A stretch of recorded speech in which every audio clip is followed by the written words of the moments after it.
Så jag har bevis att det inte var bara en beatnik. Som ju det var det bästa man kunde kalla oss för på den tiden. Förstår du? Kan du föreställa oss framsidan? Och du kan spela baksidan. 3000 beatniks right in Village.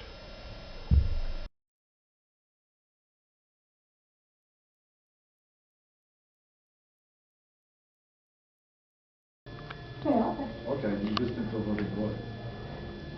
Hey, jag heter Izzy Young, amerikan, föddes i New York City för 80 år sedan och några veckor. Och jag spelar nu 35 år. Men jag skriver, welcome. Come in.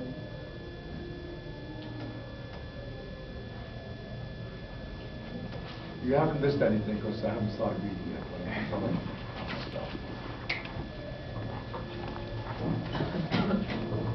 So in America, I had a store called the Folklore Center, and I put on concert musicians from all over the place. Then I came to Sweden in 1969, and I liked Sweden better than America. So I saved money to come to Sweden. I'm still poor, 35 years later, but happy. If I was in America, I would have died already. Så jag skriver för det mesta på engelska, men jag gör massor med program på svenska och jag har en tidning som jag redigerar på svenska. Bättre än Svenska Dagbladet redigerar. Mindre sakfel, mindre ordfel. Så jag tänkte börja med en dikt som heter Stockholms undergång. Och det är värre nu än när jag skrev den 1989, 20 år sedan. Så det börjar på engelska och den är slutar på svenska. Hey, this. Stockholm's undergång. The downfall of Stockholm. Izzy Young, November 1989. When a poet tells the truth, it's too late. Stockholm falling apart, becoming one with the world. One sighs, another laughs. Bitter thoughts are omnipresent. Dreams that never work out are blamed on the environment. The rumble of cars in Gamla Stan is heard in Skeppsholmen. The spots where Dr. Glass and I walked are despoiled by a din. Stockholm ruined as all cities are ruined, while people live, play, work, and die. Flera backmaskin i Stockholm är i hela Indien och Kina. Ändå saknas det 20 000 bilparkeringsplatser på Söder. Fler non-stop-flyg än någonsin från Stockholm till New York City, Los Angeles och Chicago. Fler gallerier per person i Stockholm än i London och Paris. Fler klubbar än någonsin. Fler pianobarer än någonsin. Mer luftföroreningar än någonsin. Fler teatrar än någonsin. 330 premiärer förra året. Fler dagstidningar i Stockholm än i New York City. 6 stycken Telia Polida planteras nyligen på Slusenplan. Fler hotell än någonsin. Fler kulturbåtar än någonsin. Fler nya byggnader i Stockholm än i Paris. Fler museer än någonsin och 3 nya på gång. Fler biografer, fler videobutiker än någonsin. Fler specialiserade linsoptiker än någonsin. 25 gånger fler glasögon vågar än för 10 år sedan. Fler skandaler än någonsin utan trakasserier. Med flera pensioner för alla inblandade. Ett hälsotecken. Fler servicehus än någonsin. Fler parabolantenner än någonsin. Ändå lika mycket ensamhet i Stockholm. Flera sorters godisbutiker än någonsin.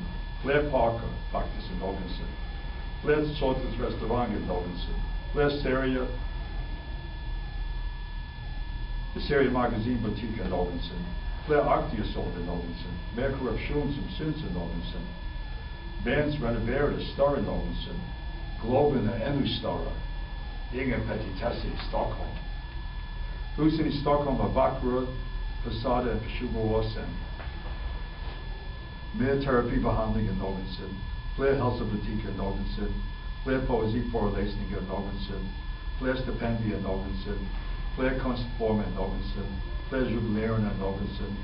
5 gånger fler gatuförsäljare på Drottninggatan sen en på 2 år sedan. Flera antikvariat på Söder än på hela Manhattan, och jag vet att jag var en av de som var på alla dem. Flera poeter som klarar sig ekonomiskt än i England, Frankrike samt i USA. Ändå är det kris bland vänner, kompisar och bekanta. Ändå får man inte jämföra med andra länder i mitt älskade Stockholm. En del i min vänkrets upplever evig tillväxt. Tragiskt. Psykisk svält, säger den ena. Efter fasta avgifter, hus, bil, båt, landställe har jag bara 2500 kvar per månad till mig själv, säger den andra. But no, it's worse, because now they're closing the parks in Stockholm. And everyone, well, there were 4 stycken inhägnade lekställen barn Kungsträdgården, och de tog bort dem. Men det var efter min dotter var så liten. Och nu när man ser plakat om Kungsträdgården, det står inte Kungsträdgården längre. Nu det står Kungsträdgården och evenemang av beige. The parks could make money.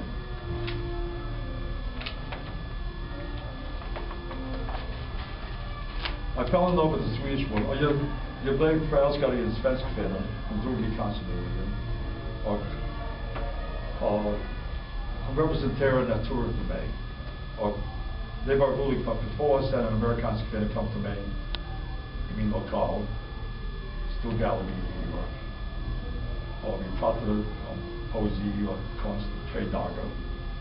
Och efter 3 dagar sa hon till mig att Izzy, you don't know shit about America. And you don't know shit about Sweden. So, so what do I know about? So she said, you're a New York poet. And then I looked at this poem I wrote to Kajsa Smiling, 1987, 20 years earlier. She's right. Min utgångspunkt i New York City inte spär i Amerika, men jag kan skriva om Amerika spär. Vanligtvis svenskar har väldigt lite problem med engelska. Tack och lov. Kajsa Smiling. When Kajsa smiles, I rarely think of summer nights, nor do I rush to pit a smile against the rose. Later you're going to be forced to buy this so you can remember the words. I simply paraphrase the happy thoughts that bring about a wondrous, willful smile. A smile to me is more than laughter. It's peace of mind that I'm after. Rejoice, for Kajsa calm reveals an unbought charm, a gladdened pattern, a lovely whimsy, a about-face surprising grace, a freestyle beatitude, a well-nigh careless attitude, an inner warmth shining out, a hymn that needs no lining out, a moment filled with thoughts of other times, weatherless and weightless, imprinted on my mind. Everything else in life is true, O heavens above. Yet Kajsa Smiling gives to life the hue I love. And that's how I wrote the poem. 6 beats, 5 beats, 4 beats, 8 beats, one beat. And på en sak, jag hade ingen rätt att publicera det eller läsa det, för det är hennes dikt. Så det skulle not gå i Amerikas färger. Amerika man blir glad om att skriva en dikt. Men på svenska, det är hennes.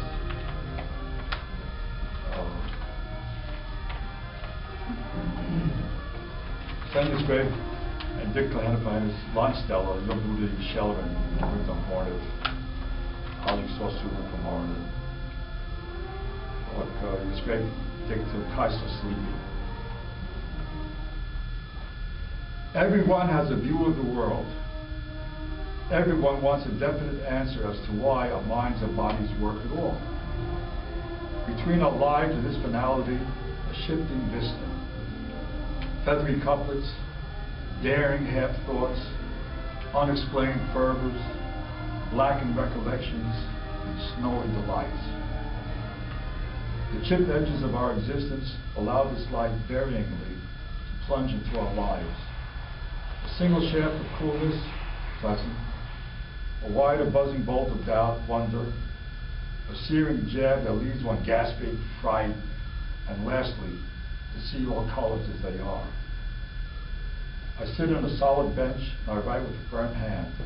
I look to my right, a newly planted field appears on the window pane.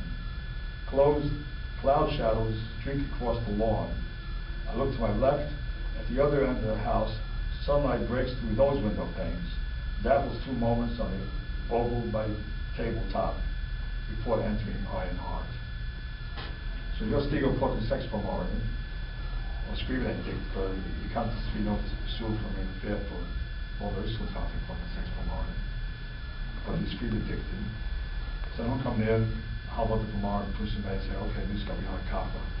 Och jag sa, hej, du måste läsa min dikt till mig. Och hon sa, how can you write so heavy at 6 o'clock in the morning? So because I'm happy.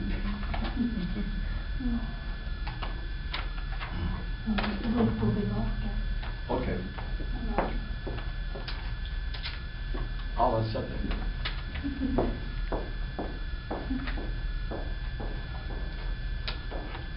I alla fall, jag skrev många dikter till henne.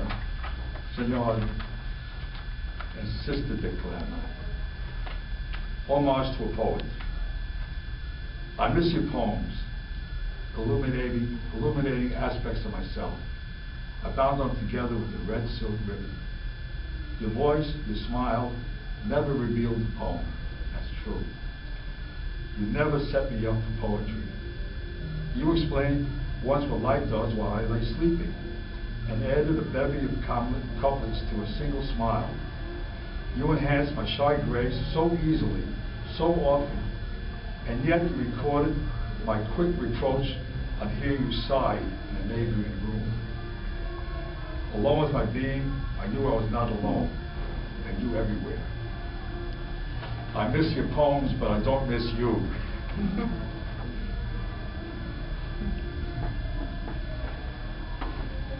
Så en hälsa på mig 5 gånger innan hon dog. Min ber, vi var tvungna att dricka kaffe med henne och prata om allt som vi alltid pratar.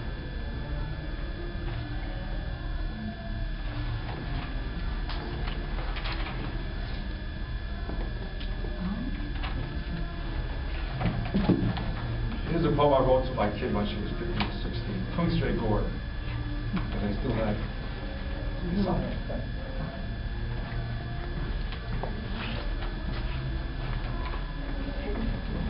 Wow. When I read my autobiography in New York City, there were about 60 people. And one person walked out after 10 minutes, and I still wonder why he walked out. Kungstray Gordon.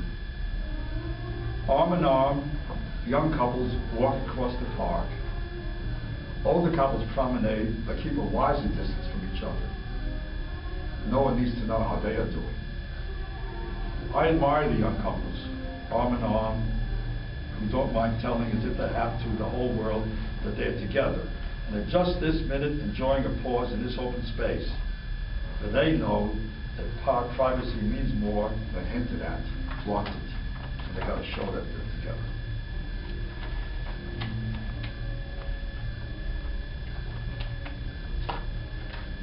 I don't have any order, so I thought I would have order, but it doesn't work. I still get angry when men kill themselves. And I included Hitler, then I took Hitler out. And then I decided it was right to have him because he had better reasons to kill himself than the others. So I still get pissed off when men kill themselves. That's my first masculine poem. Albert Camus wrapped his car around the tree. What did I see that he didn't see? Why did he tire of the morning coffee, warm bread, and loving? Why did fame invite him to oblivion? Cesare Pavese, non parole, non gesto, non scrivere più. You don't have no more words, a gesture. No, I'm not going to write anymore. You don't have to write, to love, to enjoy the morning coffee. What's wrong being with the one you love again and again and again?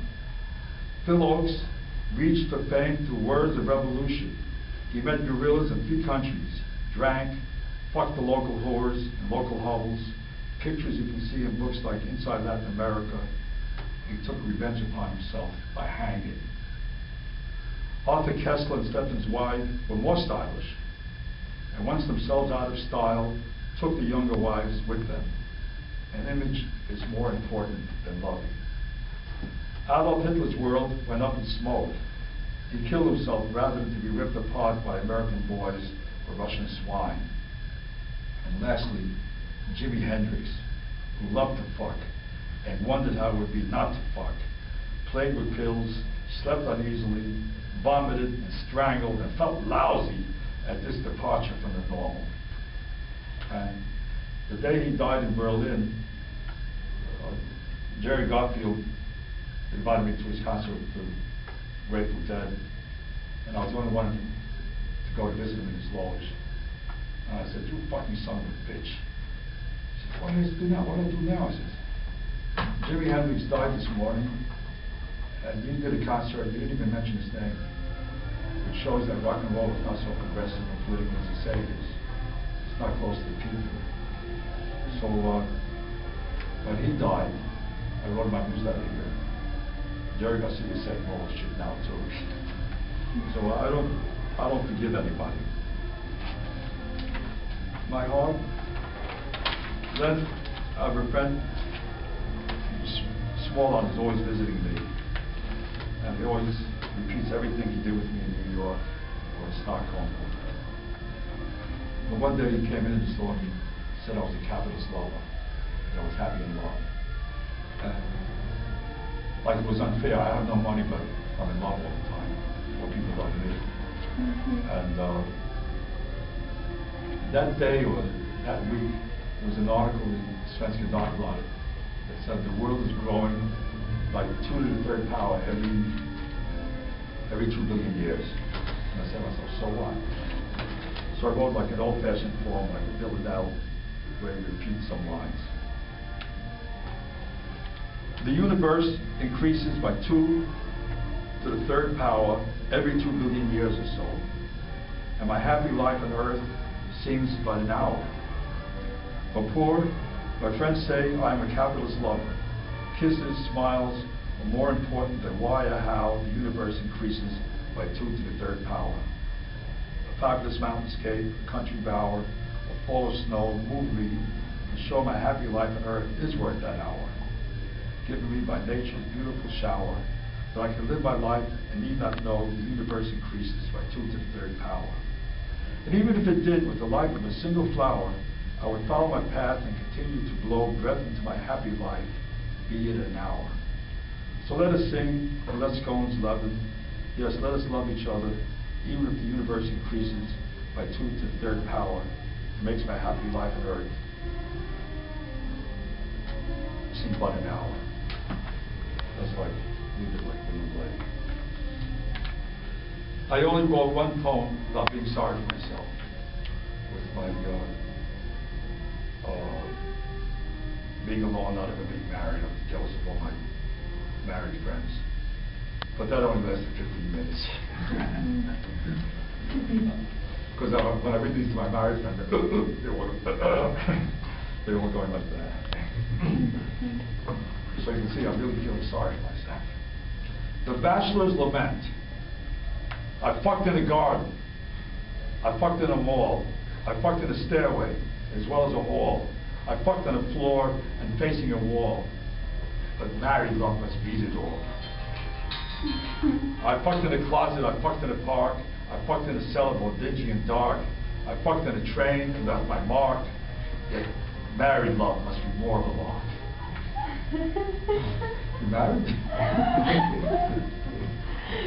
I fucked on an altar and fucked in a toilet. When it comes to sex, nothing can spoil it. When it comes to an urge, nothing can foil it. And married love, nothing can soil it.